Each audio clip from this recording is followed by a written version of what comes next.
Going on, everyone? Oh, that's leading off with Brodes. We don't need that right now. What's going on, everyone? What's happening? How are we today? I guess we'll start off by saying, I guess last night on my Sixers post game show, I guess it wasn't Ben Simmons on the bench a couple days ago. I guess that was Seth Curry. A little hard for me to kind of see underneath the mask, I guess, but I apologize. I went off and talked about how Ben Simmons was just on the bench. Apparently, he was not on the bench. Apparently, that was Seth Curry. So that was a mistake on my end. But anyway, yeah, that's kind of where I wanted to begin. Other than that, here we are. I forget what the title of this show is. I made the title last night before I went to bed as I scheduled the show. So I should probably know what the show title is. Sixers defense struggled big time in Milwaukee. JVR 2 goals. Am I right? The Flyers. The Flyers. Oh, as if people actually watch the Flyers and the Eagles, of course. So, yes, that is where we are today. What's up, everyone? How's the chat doing? What's the coffee today? We're going with our Wawa. We're going with our Wawa hazelnut here. Let's take our first sips. Let's take our first sips. Cheers, everybody, to your cup of Joseph today. Oh yes. Oh yes. Wow, that's a good fucking that's a good first sip of coffee. Mm. We need Ben on Saturday, bros. I agree with you. I definitely agree with you.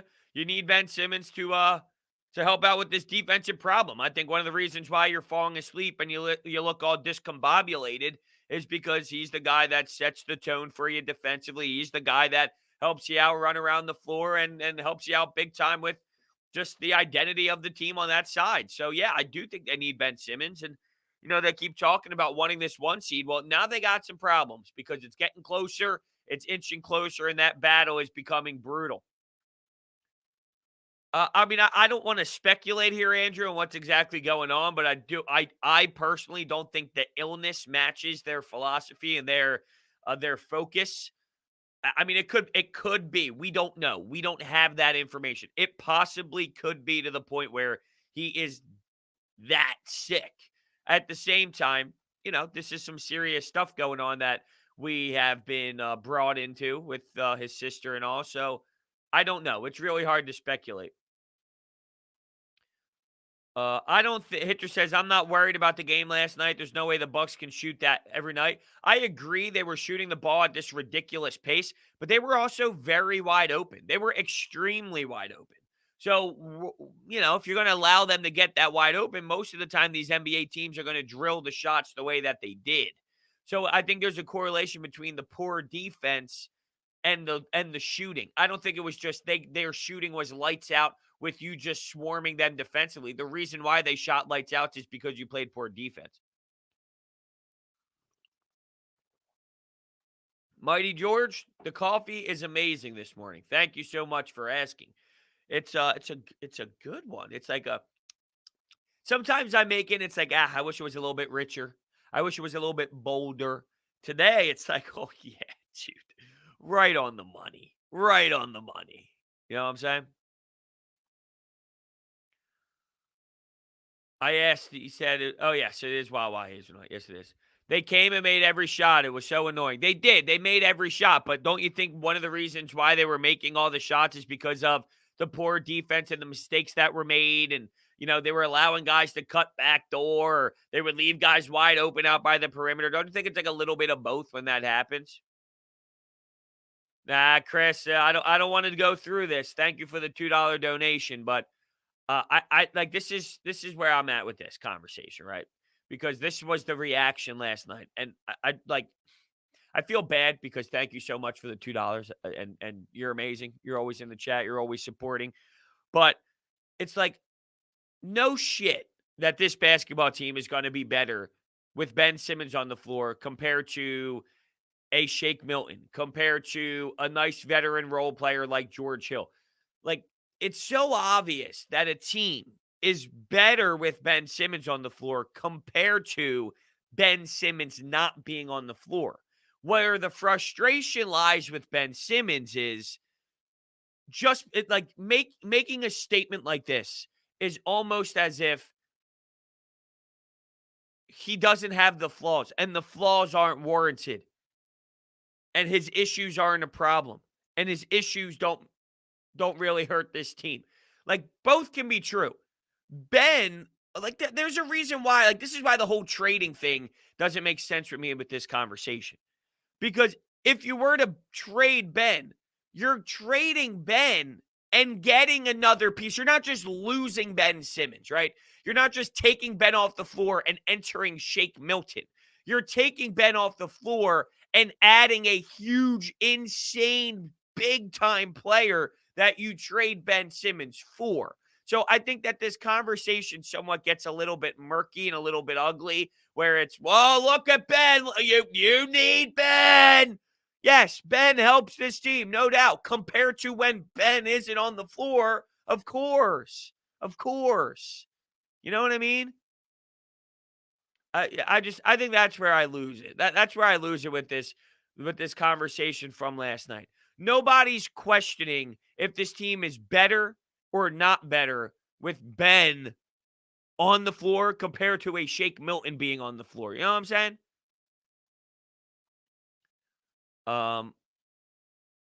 Brodes, every player has flaws, but why do you see, like, this is where this is where we cross that line again, as if he doesn't have problems that actually matter. Like, yes, everyone has flaws. This man won't shoot a basketball in the NBA, and it's been 4 years. Like, to me, that is insanely different than your average player that just has some flaws. He might not be the best shooter. He might not be the best defender. He might not be this. He might not be that. Ben Simmons doesn't shoot a basketball in the NBA. Like, my man doesn't shoot a basketball, and it's been 4 years. Like, I just don't, I can't relate to the people that see that this is a different conversation than most. You know what I'm saying?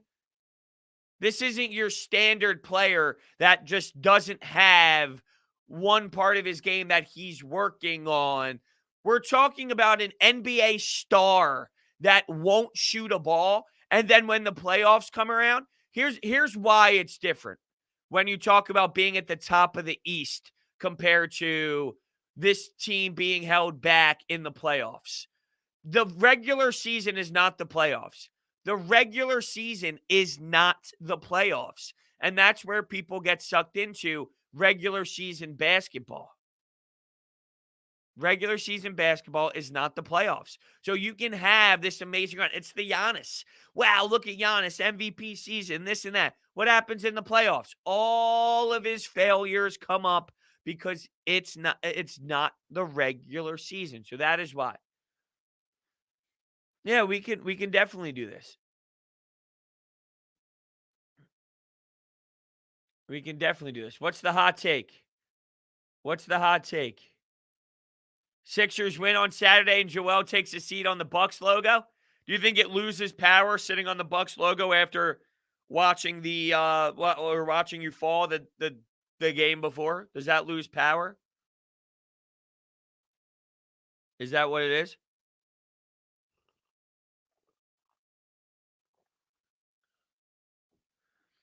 Yeah, Mark. Well, I mean, to be fair, nobody's going to be Steph Curry level. Steph Curry is one of the best we've ever seen, but your point stands true. Anyone who watched us get dominated by Steph Curry the other night and doesn't see the issue with Ben, yeah, I agree. Now, nobody shoots it like Ben, or no, nobody shoots it like Steph Curry. So there is a difference. You can't hold him to that level of play, but it shows you how guards shoot and the lethal weapon of it all, for sure. I'm not ready for this conversation. I know a lot of people have been throwing it out about Danny Green and are you going to bring him back? I think that's too early. I think that that's a conversation that we can resurface as a fan base, as a city. What are they going to do in the offseason, losing some of these guys? You're going to have Ben. You're going to have Joel. You're going to have Tobias. Those are your three majors. Seth Curry is still there. You'll add some pieces in there. There's expiring contracts. I just don't think it's ready for now. That's all. Yeah, Steph Curry was on a tear. He was literally destroying opponents every single night. 49, 47, this, that. It's crazy. It's absolutely crazy what he was doing, for sure. For sure. But yeah, I guess I don't know why I thought I saw Ben on the bench the other day. I don't. I guess apparently I'm being informed it was Seth Curry and it was not Ben the other day. So I do apologize in the post game pod because I did kind of go off on it a little bit. Yeah, I would say it's a hot take to say they can easily do it. I don't think it's easily. If you're talking about a healthy Nets team, easily, what does easily mean? 4 games, 5 games? When you say easily, my mind says 4 or 5 games. If you think that's where we're at, Carmen, then yes, that is an absolute hot take. If you tell me you're talking 6 or 7, then I don't think that that's easily. And I don't think it's 4 or 5. So I think that's where we're kind of crossing the line. He's definitely not a ball handler, random gamer. That's for damn sure.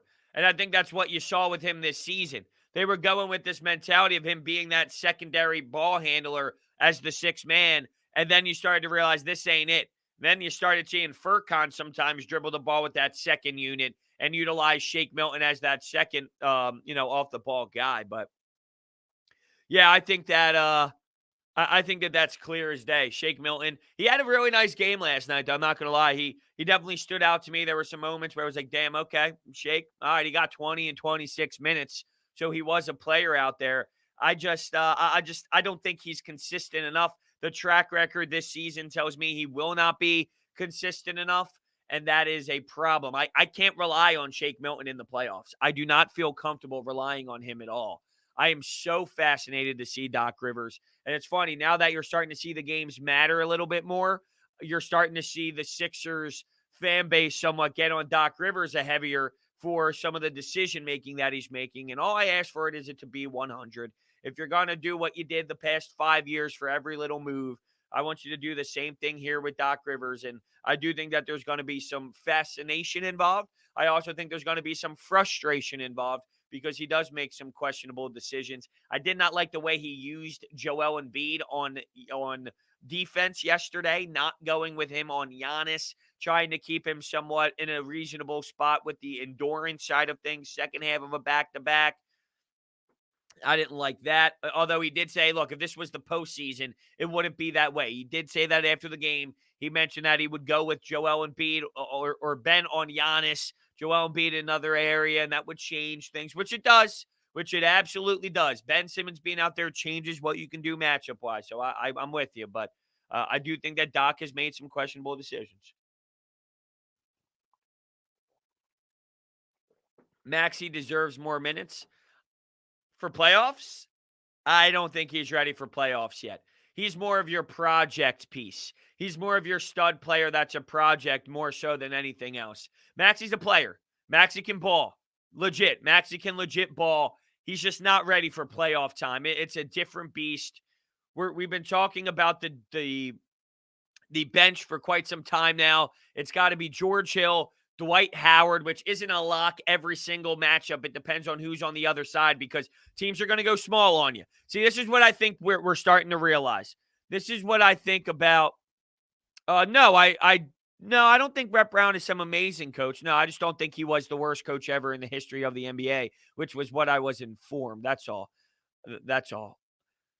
Where was I going with that? No, not for the playoffs, regular season. Fine, I can get behind that. Oh, the small ball thing. So it's okay. How do I go against Joel Embiid? Most teams think I got to put my best center on them. There's only so many Steven Adamses of the world. There's only so many Marc Gasols that finds a way to somehow uniquely stop Joel Embiid, even though it doesn't make much sense because Joel Embiid should be able to dominate Marc Gasol. There's only so many of those guys. So what teams are going to do is instead of saying, I need to get my biggest guy on Joel Embiid, it's I'm going to space the fuck out of the floor. We are going to space this team out and really spread it as far as we possibly can. And that's how we're going to be able to do the most damage. That's what I think teams are. Instead of saying, I got to find my best, tallest defender to try and bang with Joel, screw that. We are going to space them out as much as possible. And teams have been having success with that space out. Now, how does that impact Dwight Howard? How would you utilize Ben Simmons? If you're going to utilize Ben Simmons as the stretch 4 when Tobias Harris needs to go to the bench, well, what does that mean now for Ben if you're going to have to play him at the 5 as well. So it changes the whole dynamic. I think teams are really going to focus on screw trying to go up against Joel Embiid. You're not going to stop him, but let's space him out the best we possibly can. If we don't reach the Eastern Conference Finals, Toby needs to go. Well, I mean, you don't know how this plays out. You don't know how this plays out, though. What do you mean? What if Tobias Harris gives you 25 points per game and it's not his fault and he doesn't make it to the Eastern Conference Finals? And maybe it's Ben Simmons' fault. Or maybe it's everybody's fault. Like that, to me, that's an asinine statement, just like what Nick's saying. The overrated Simmons guy is pretty important. Like, I cannot believe we're seriously going to continue to have this conversation. It's so easy to recognize. Nick, what is your debate here? That this team with Ben Simmons on the floor is better than when Ben Simmons is off the floor? I don't think people who don't like Ben Simmons would even argue against that. That is an obvious statement.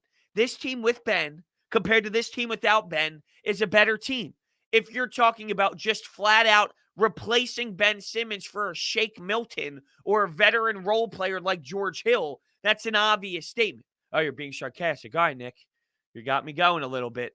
You got me going. You got the heart pumping. You got like this is something I'm ready to die on. This is the conversation I'm ready to really go full throttle.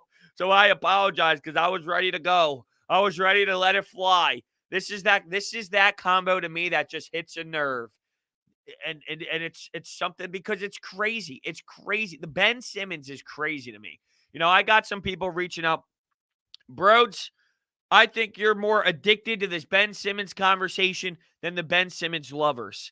And yeah, I am. I am because this man makes no sense because this man is wasting his talent. So yes, I do get annihilated. I do. I get annihilated inside.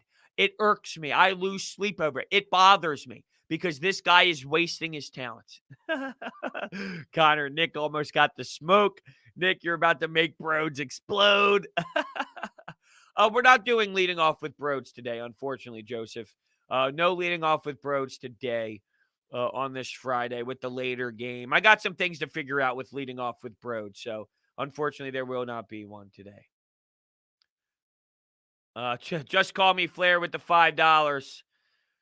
This is Ben Simmons' last year, man. We can't waste Joel Embiid's prime. Go get Dame. Go get Dame. I don't know if the Trailblazers are just going to give up Damian Lillard. If you told me you get Damian Lillard for Ben Simmons, I am absolutely doing that trade. Thank you so much for the $5, brother. I really do appreciate it.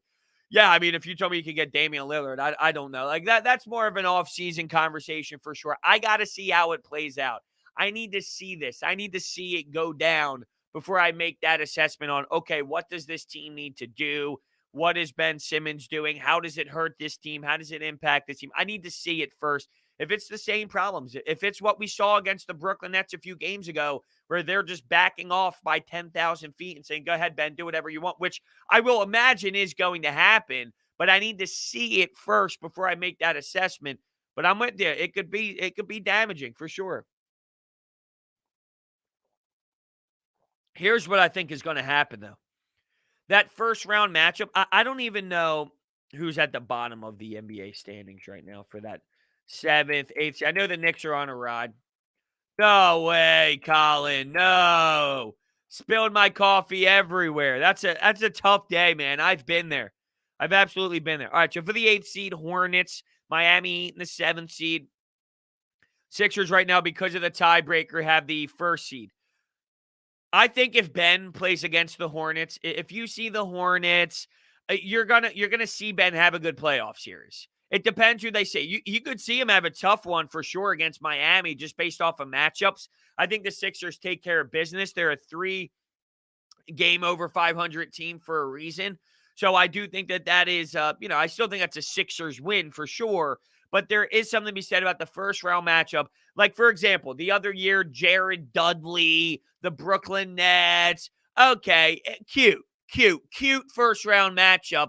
There's a reason why first round matchups are what they are in the NBA. Ben will probably explode in that series, and he'll show you some aggressiveness, and he'll want to make a statement, and you'll see it in the first series. So then the Ben Simmons lovers will go with the I thought he couldn't do it in the playoffs.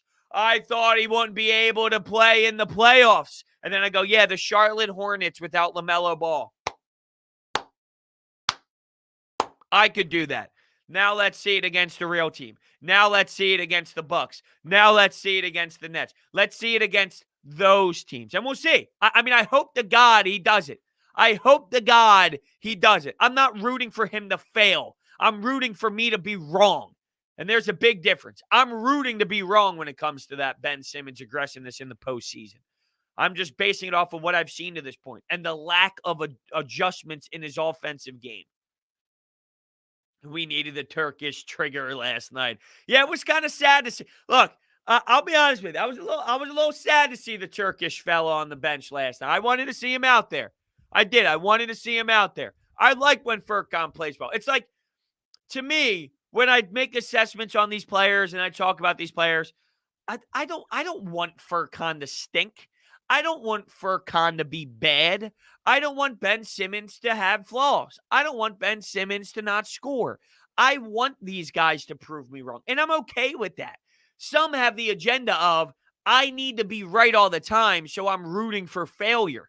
I don't give a damn if I need to speak into this microphone and actually give praise to Ben Simmons for playing well. There's a reason why I've always loved Ben Simmons. I don't mind if Furkan Korkmaz drops 35 points and flips me off. I want him to do that. I think that's funny. I think that that's even a more hilarious approach than saying, I told you so. I don't care if I'm wrong. Jesus, if you think that that's what this is all about, well, then you're in the wrong business because it's opinionated sports talk. All you can do is give your opinion. Brodes loves the Turkish. No, I don't love the Turkish trigger. But of course, I don't like seeing anyone injured. That's my thing. You think I'm rooting for a player that I don't necessarily like to not play because he can't because of an injury? Hell no. I've been through injuries in my career. It's one of the most painful things, man, sitting on the bench and watching your team play. I think that he needs to I agree. I think they put the ball in his hands too much. I do. I think they put the ball in his hands too much, and they ask him to dribble too much, penetrate too much. Just camp out, dude. Just camp out. That's all I can. Just camp out. Well, I don't know if the offense played well enough for my liking. I thought that there were some hiccups along the way, like especially early on when you come out of the gate that poor, where Doc Rivers has to use the timeout, 10-0 run, and the only good offense was like, here's my problem: your efficient offense was from Mike Scott and Shake Milton. You're not going to win if your most efficient offense is from Mike Scott and Shake Milton. And then Tobias Harris was your only player in the third quarter who was really getting going for it. Tobias stunk all the other moments. So there was flashes. You bring up the percentage of the floor. Oh, did I pull up? Oh, I'm sorry. I hit the wrong thing. I hit the wrong comment here. Yeah, that third quarter was brutal where Bobby Portis just started going off in the corner. The reason why, here's why I don't agree with the conversation about, well, they shot lights out, so that's the only reason why the Bucks won. Well, yeah, they did shoot lights out, but they shot lights out because, why? Your defense was that abysmal. So it wasn't they shot lights out and it's just them shooting lights out, and that's the only reason why they won, and that's not going to be able to be consistent. NBA teams can do that type of damage when you defend so poorly. That's the difference for me. You put yourself in that spot. And now my coffee's getting to that lukewarm phase, and that's where I'm kind of like, I will say, when Bobby Portis looks at you, though, doesn't it somewhat it's like he's looking through your soul? Who the fuck is Bobby Portis? You don't know who Bobby Portis is? I swear, though, when they show him when he's backpedaling on defense or if he's ready to make a play defensively, he's staring through your soul. I don't know what it is. I think it's just his eyes. The way his eyes are, it's kind of maybe wide open with the eyebrows up. It's like, dude, what are you looking at? I don't know what to tell you. Unless he's that engaged with the person dribbling the basketball. Maybe that's him just locked up or ready to be locked in. Microwave the coffee. I would normally microwave the coffee, but the problem is I don't have a microwave. What I should do is have my microwave right here. So when I'm ready, it's like, hit the buttons, put the microwave in. I hate when Joel shoots threes. Why? Why do you hate it? I don't. That's what makes Joel Embiid special. Joel Embiid being as dominant as he is because he can shoot three-pointers. If you take away Joel Embiid's ability to shoot threes, you're taking away what makes Joel Embiid very special as a player. He's shooting, by the way, 37.5% from three. Not crazy good. He was shooting better at one point. At one point this year, he was shooting over 40-something. So it's definitely been on a little bit of a downfall as of late. I'm curious, if we go to the game log here, just to kind of see, you know me, I'm a game logsman. I love the game log. I love looking at it. Microwaving coffee should be a crime? No way.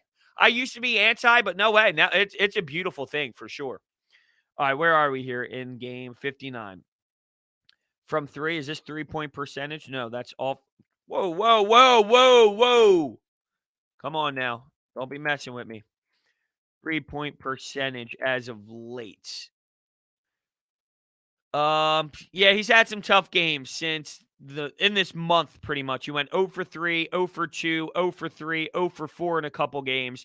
He did have 2 for 3, 3 for 6, 3 for 5, but more times or not, he's been a little off this month specifically. But keep in mind, he was inactive from injury from that March. Is that what that month is? 3? January, February, March. Yes.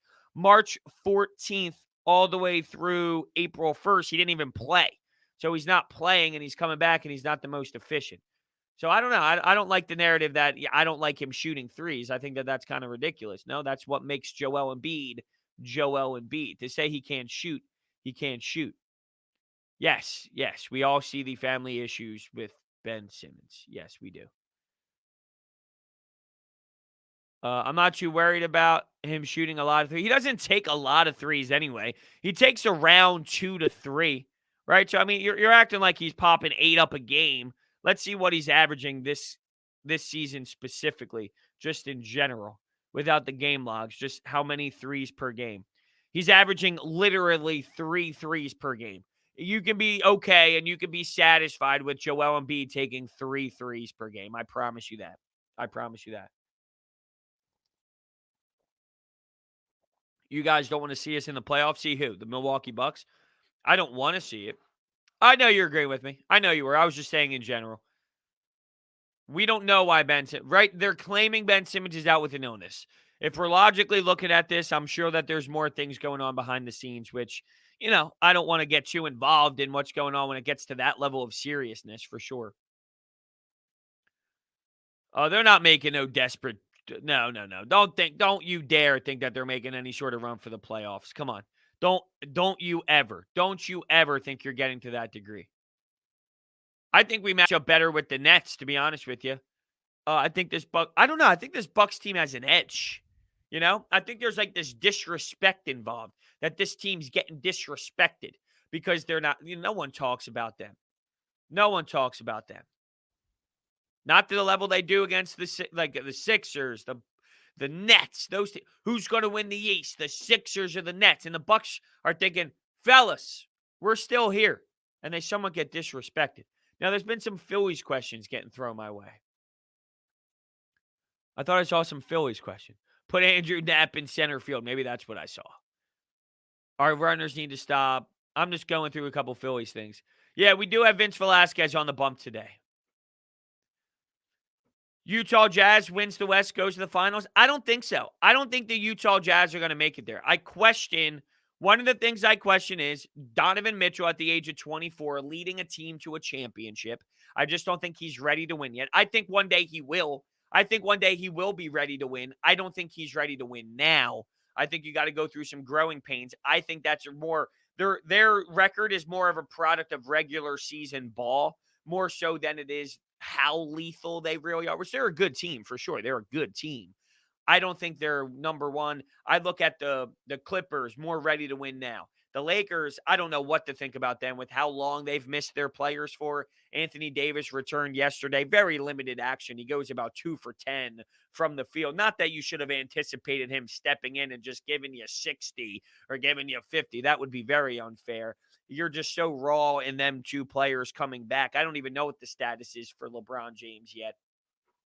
I think there's just more ready to win. It's a shame Denver with Jamal Murray, that happened, because without him getting injured, I would put the Denver Nuggets up there based off of them last season. Phoenix, I think Phoenix is more ready than than the the Utah Jazz, but I think that's more a product of their guy in Chris Paul is more their primary ball handler. Chris Paul is Chris Paul compared to Donovan Mitchell, who's 24 years old. That's where I think. Yes, George Hill is going to be starting because of Russ situation, definitely. Hey, Brandon, thank you so much for the $5, bro. Thank you so much. I really do appreciate that. Cheers. Cheers to you. Cheers to everybody else. Cheers to the $5. Thank you so much, Brandon. I appreciate all the support, man.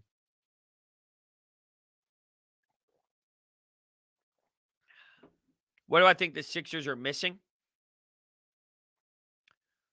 I think that I mean, what are they missing? Hmm. It's a good question because if you look at this team when everybody's healthy, what are they missing? The threat of your ball handler not shooting a basketball. That's what I think they're missing, honestly. What are they missing? The threat of a ball handler shooting the basketball. They don't have many players that can create their own shot off the bounce. And that would be what is going to happen with a ball handler that can shoot the basketball. So I think they miss a shot creator. Yes, you have Joel Embiid, but you're asking, like, what do I think? Yeah, they have that in Joel, which is crazy good. That's from the center position. They missed that from the perimeter, though. They lack a threat with the ball in their hands. That's what they missed. They missed the threat from a guy with the ball in his hands. Could I see a Sixers Knicks playoff series being competitive rival city vibes, or will it be over very quick? I think they ball. I do. I think they ball hard, and that's going to be just whoever they play. You'll have to earn it. I don't think there's a threat that the Knicks take it from you. I think it's more of you're just going to have to go to work. You know, if you go to work, you're gonna beat them and you're gonna win because you have more talent. But you got to work because the way that they're coached, they're going to bring the energy. I don't think the Knicks are a serious threat to really do anything other than win a first round if they play a team like the Hawks and there's a Trae Young problem at this point due to injury. So I think it could be like five, or I could see it being 6 games, but not because it's like that might make it seem harsher than what it is. You know, I could see the Knicks being a hard out in terms of work ethic, but I don't think it's a serious threat to anything in all seriousness. Yeah, I agree. Terrence Clark, excuse me. Very, very sad story. Just gut wrenching story. When I saw that yesterday, my heart just sunk into my stomach, you know? So I agree. Rest in peace, man. And prayers to the family. Players to the family, friends, and everybody involved, because that is just absolutely devastating. We got some news here from Jim Salisbury about 3 minutes ago. Didi Gregorius is expected to be back in the lineup tonight, and that is very big. I wonder what that means, though, for Nick Maton. What does that mean for Maton? Do you find a way to keep him with Gene Segura out of the lineup? Maybe you slide him over to second base instead of playing short. I would imagine that he's going to play. Nick Maton deserves it, no? I read the article. There was an article by Matt Breen yesterday of the Inquirer about, it might have been a couple of days ago, but he tweeted it out on Twitter yesterday. A really good piece about Nick Maton and Larry Boa and all that happening. So there's something about Nick Maton, man. Something about Nick Maton. I'm about it. I'm about it.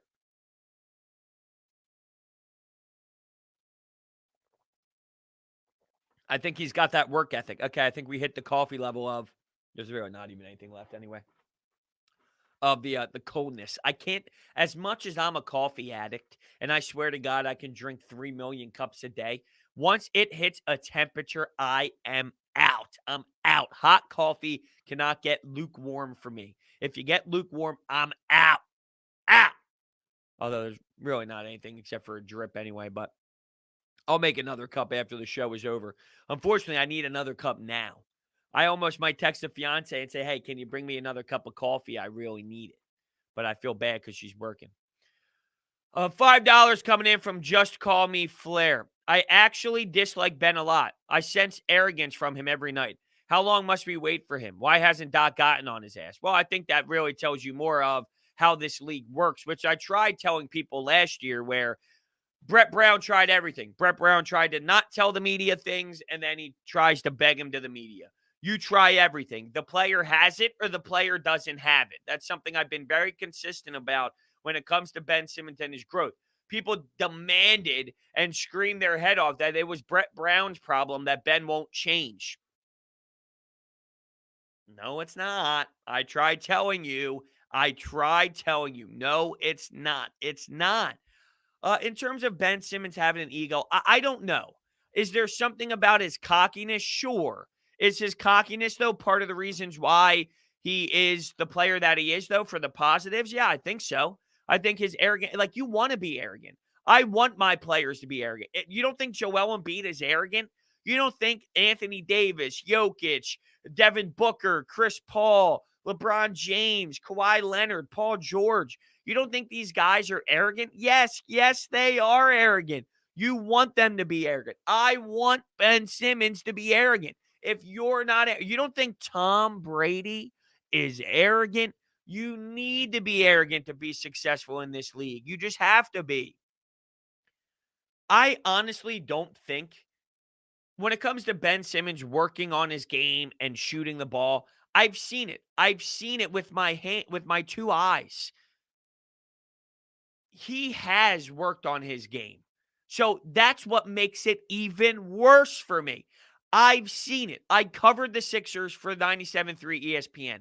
I went to every single fucking game at home. I went to every game early, and I watched the shoot-around. I watched the pregame stuff. I watched it all. My man drills threes nonstop. Nonstop drills threes. And he wasn't doing that before in his career. He's bang, bang, bang, bang, bang, bang, bang, bang. Made it, made it, made it, made it, made it, made it, made it, made it, made it, missed. Made it, made it, made it, missed. Made it, made it, made it. I've seen him do this, and that has not always been something that he's been able to do that consistently. It has been worked on. So the fact that it actually has been worked on, he has applied it to his craft, and he has been doing it more, but won't do it. Like, that makes it even worse for me. Worse for me. That you're taking the time out to actually do it, but you're not doing it when it needs to happen. Right? Whew. I know. It's a mental block. It's a mental block. I don't think it's arrogance. I don't think it's, I'm going to prove you all wrong. I think it's something blocking his brain. Where are we here with some of the comments?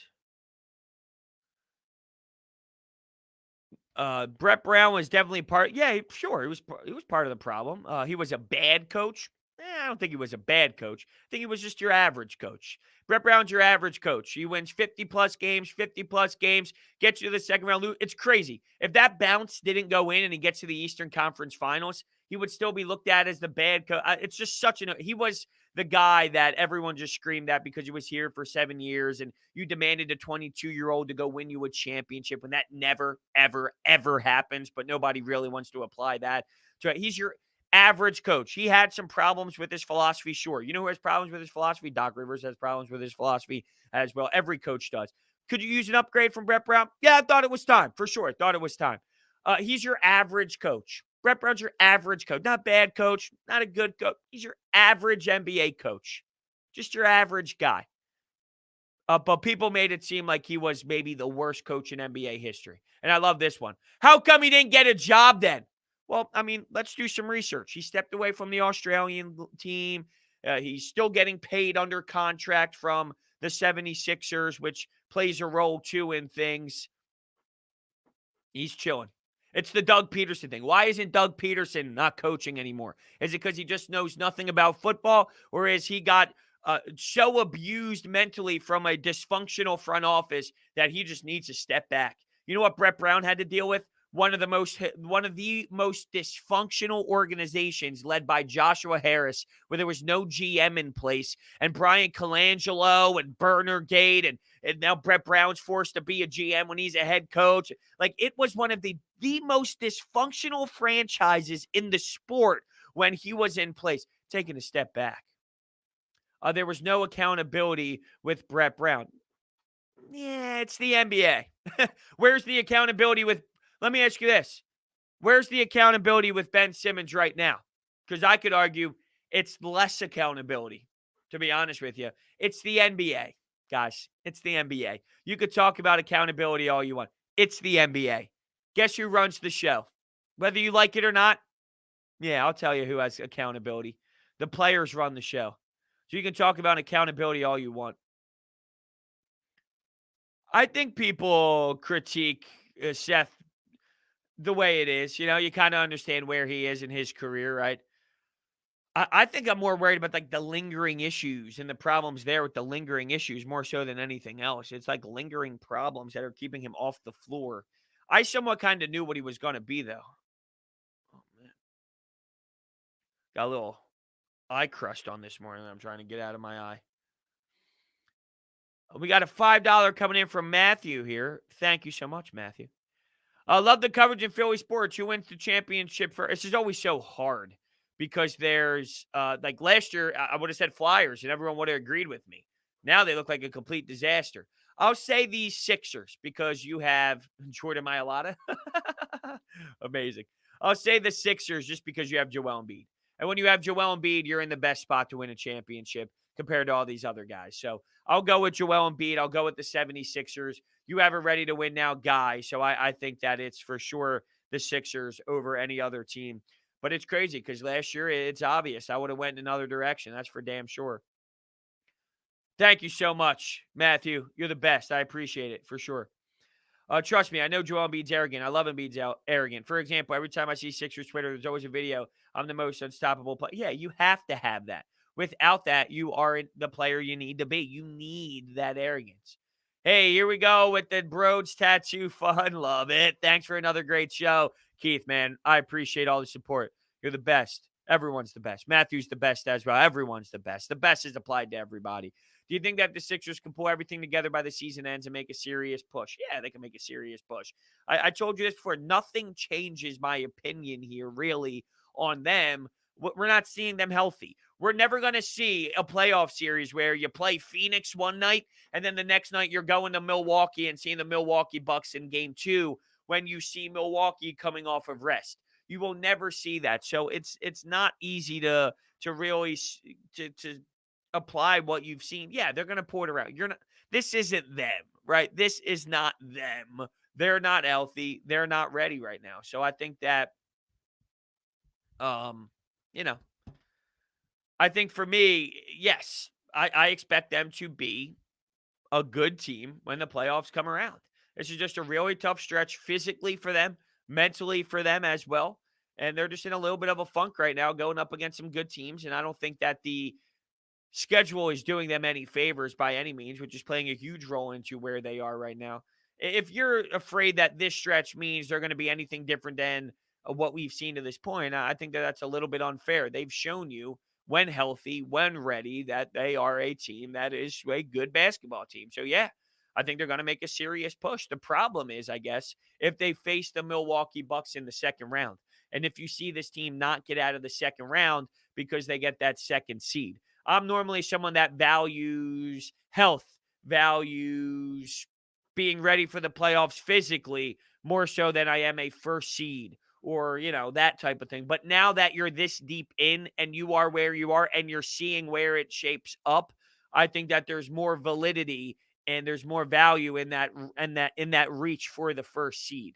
So now that I think you're involved and you're there and you've been there all season long, well, now it's different. I'm talking less of your 4 seed, your 3rd seed, and putting so much stress and emphasis on reaching for that first seed when it might not be possible and you're using all your energy to go up and get there. I think at that point, you're going too far. You're going out of your way. Now that you're there, though, and you've been there for so long, now that you're seeing it all somewhat shape up this way, it's different. I think you kind of have to push for it because there is a difference in the Knicks and the Bucks for that second seed. So it'll just be really interesting to see if they play the Bucks, how it plays out, and how much that matters for an Eastern Conference Finals if they get there. But I don't think it's a walk in the park. If they play the Bucks, there's a decent chance they lose. Like, I tossed that up to 50-50 in a 7-game series. 50-50. So that's scary for sure. Johnson, Brodes, you're doing great on 97.5. Congrats. Thanks, man. Thank you so much. And I guess I'll tell you, the Sixers play that 3:30 game on Saturday, so a little bit of a different schedule for me this weekend for the Fanatic. I'm not on tomorrow, but on Sunday I'm on 3 to 6. So I'll have a 3-hour show on 97.5 The Fanatic Sunday afternoon, 3 to 6 p.m. I'll be hosting. So make sure you check out the show on Sunday. Off Saturday, though. It's my first Saturday off, even though I'm not really technically off of work because the Sixers play and the Phillies play the Rockies at 8 o'clock. But I'm going fishing Saturday. I'm so pumped. It's been so long. I mean, I'm telling you, I'm not your let's go tuna fishing guy, even though I would love to do that. Don't get me wrong. I'm more of your just large mouths. Let's go to the local spots, toss the line out, throw some country on, grab a couple beers, relax. I'm just your local little, let's go grab some large mouths and throw it back into the water type of fishing, you know? But man, I am stoked. It's been probably 2 years since I've gone, and I need to go. Like, I need to go. So my fiance and I are going. I've been going to like a local park just to get some fresh air, take a stroll around the park, just to think, self-assess a bit about what's going on in life, you know, especially with these COVID times. And I walk by, I watch all these people going fishing, and I'm like, I gotta go. I gotta go. I'm going. I'm going. So I'm pretty excited. Fishing with Brodes. Yeah, here we go. Don't tempt me with a good time. Brodes Media, fishing with Brodes. And I like it too because I'm going Saturday morning. You know how it is. If you go fishing and you go, like, there's something about waking up on the weekends where it's, I like to sleep in 11 o'clock, you know? If you're going, like, that's the only time on the weekends where you wake up, that cup of coffee, a cup of coffee, maybe 6 a.m. because you're going fishing. I can't wait, man. I can't wait. I mean, I'm not going to make it seem like I'm some like legit insane fisherman. I'm talking about some largemouth bass that I throw back into the water, but I thoroughly enjoy it. What's my music taste? I'm huge into hip hop. I follow the hip hop game, although the new hip hop, unfortunately, is a little bit trash in my opinion. But yeah, I love hip hop and I love country. Hip hop. I love all music though. I love reggae. I love even some old school stuff. I appreciate music. I'm weird with music though. Like, I vibe with music. I'm one of those that there's something about the way the music hits. I get deep into it. I probably get deeper into music than most do. I think that like, I listen to full I don't think kids do this these days, but if you don't listen to a full album, you're a joke. Oh, did I just say that? It's like reading chapter 7 and not reading chapters 1 through 6 and chapters 8 through 10. You're listening to a story. You're listening to an album. That's a book. It's a story. It's a message. If you're listening to chapter 7, which is one song, there's reason. Look, there's spots for bangers, okay? Singles. Okay, there's definitely bangers out there, party hits, one songs. Like, there's fine moments for that. But if you don't listen to a pure album for an album, oh, that album sucks, there's only one song that I like, you just don't appreciate music. You know? You just don't appreciate music if that's your response. You're probably one of those today that only look for the beats. And unfortunately, that's where music is these days, just the beats. And don't get me wrong, there's like Future, for example. I love Future, but Future's my guilty pleasure of just hype music. There's times to just get hype. If I'm preparing for a hockey game and I need to get ready, I'm not listening to a full J. Cole album where he's getting deep into his feels, right? There's a moment for J. Cole's albums where he's getting into his feels and you're listening and you're kind of vibing with what he's saying and you're appreciating his message. Then there's times where it's Future and it's like, oh, they don't think I win a Grammy. They don't think I'm winning a Grammy, right? And you're just bumping. Like, I get it. There's moments for that. Those moments are rare, though, compared to the I want to really analyze some music here and get deep. But yeah, that's kind of where I'm at with it. I love Drake though. I mean, Drake's at my top of my list for sure. But like it's crazy. 90s beats, 2020. Oh yeah, I mean for sure. There's a reason why my opening for the Fanatic is 93 to Infinity. Like that's what we're talking about here. That's what we need. That's the old school stuff. 93 till infinity. I mean, it's amazing. That's it right there. It's the beginning, the opening. You wait for the drop. Woo-hoo, come on now.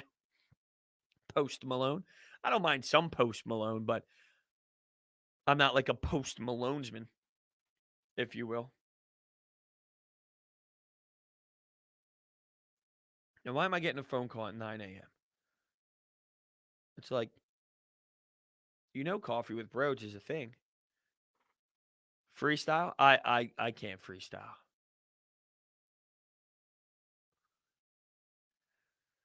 My favorite song is the old dude dances in the Six Flags. Oh my god, remember that old dude? Remember that guy? The old guy with the I want to go we're going to show his picture. There's probably kids out there these days that doesn't even know who he is, unfortunately. The old man in Six Flags. Oh, here he is. What? What? Oh, no. Look at this guy. Look at this guy. Oh my god. I want to bring it up. Let's see. The picture doesn't do it justice. That's the problem. The Sixers isn't really going to do it justice here. We have our guy Glenn, right? But look at this fool. Does anyone remember him? Because I feel like there's probably some younger generation that don't remember the Six Flag commercials even being a guy. Look at this guy. Now, I ain't playing any music. I can't play any music, unfortunately, because of YouTube. But the good old Six Flags guy, huh? I haven't been to Six Flags in a while. I haven't been to like an amusement, I guess with COVID and all, but even prior to COVID, I enjoy the amusement park. Look, someone says, who is that? It's a shame. I'm a roller coasters man. I enjoy that, man. Maybe I'll look into that. Maybe I'll put it on my list of things to do to get some fresh air in my life. Because I'm big on that. I think I've been a little stressed lately. I've been going on some walks where I've just been self-assessing, Just been a little stressed out lately, like a lot of work, trying to figure some things out. I'd go to Six Flags and have my heart drop into my gut a few times. How do I feel about Vince Velasquez starting tonight? Well, I'm not happy about it. I'm definitely not thrilled. I'm not jumping up for joy that we have a Vince Velasquez start, especially in Coors Field. Although this Rockies team stinks. I guess I'm not demanding, though. I'll just be honest with you guys. I know that there's probably some that think you need to sweep them because of how bad they are. I just don't think that that's realistic to demand sweeps all the time. It would be nice to get a sweep. I'm not mad if they get a sweep. I think 2 of 3, though, is what I'm looking for. Just win the series. Go out and win the series. They've won their last 2 games. They just swept the Astros in a 2-game set? Holy hell. I did not know that. All right. Some hot baseball out of Colorado. So there you go. They're coming off with 2 wins. That either means one thing. They're turning the page, or, which I don't think that's the case, or they're due for some losses. They're due for some losses. Would you rather have Matt Moore or Vince Velasquez? Matt Moore. I'd rather have Matt Moore. And that's not because I don't think Matt Moore is actually good. I think that's because Vince Velasquez stinks. I'm done with him. I'm done with him. They both stink. Matt Moore and Vince Velasquez both stink. I'm done with Vince Velasquez. I'm done with Vince Velasquez. That's why I'm putting Matt Moore in there. Even if I think Matt Moore is worse, I am going with Matt Moore because I'm done with Vince Velasquez. Twitch stream today? I don't think so. I could be wrong, but I don't think so. So that's just my honest on where I didn't put up my Knicks series. I got stuck last night doing something that I was supposed to. I had some things pop up yesterday, and some exciting things is coming for Brodes Media within the next couple of weeks. So I'm excited for it, and there were some things behind the scenes that were going down yesterday with it. So I got sidetracked, did not get my Nick Sirianni podcast up. I want to do that today. So after coffee with Brodes today, I'm actually going to record. What I'm doing is I'll probably make another cup of coffee, drink my cup of coffee, and do a Nick Sirianni show. So I have some phone calls for the podcast, but if you want to call in and get your call in before I record, I'll type the phone number into the chat here. You can call into the anytime hotline. We have a few calls that people did call in, but if you want to get your thoughts on where we are with Nick Sirianni and his press conference and how that matters to you, how it doesn't matter to you, make sure you get your thoughts in. We'd love to grab some more calls for sure. But yeah, that's what I'm going to do after this. And then I'm going to go get some fishing supplies. That's on my list of things to do today. Get some fishing supplies for tomorrow because I don't want to wake up and have to do that in the morning. I want to have everything ready and then bang, I'm out the door with my cup and we're going. Bang, we're going. So I'm going to get all my fishing supplies done, go get some live bait, this and that, be ready for tomorrow. And yeah, so that's what I'm doing. That's my day. Then I got some Phillies tonight. A couple buddies might be doing some things tonight. I'll see with Twitch. You can follow me on Twitter at Brodes81 though, which of course will be where you can find me if I do go live. I will tweet it out then. So I want to thank everyone for hanging out today as we close the show here with just a minute or two left. Thank you, everyone, for another phenomenal week. It's a Friday. Someone's mentioning Baker Mayfield. Not really too big on anything Baker Mayfield related. I don't see anything Baker Mayfield related, though. I think that's probably more of a troll than anything else. I don't really care about Baker Mayfield, to be honest with you. Yeah, it does. No. They didn't sign him to a 5-year extension. They exercised his 5th-year option. Big difference. Big difference. No, his 5th-year option got picked up. That is not a 5-year extension. That would be different. That would absolutely be different. So, all right, everyone. Thank you so much for the fantastic week. You guys are the best. I wouldn't be here without you.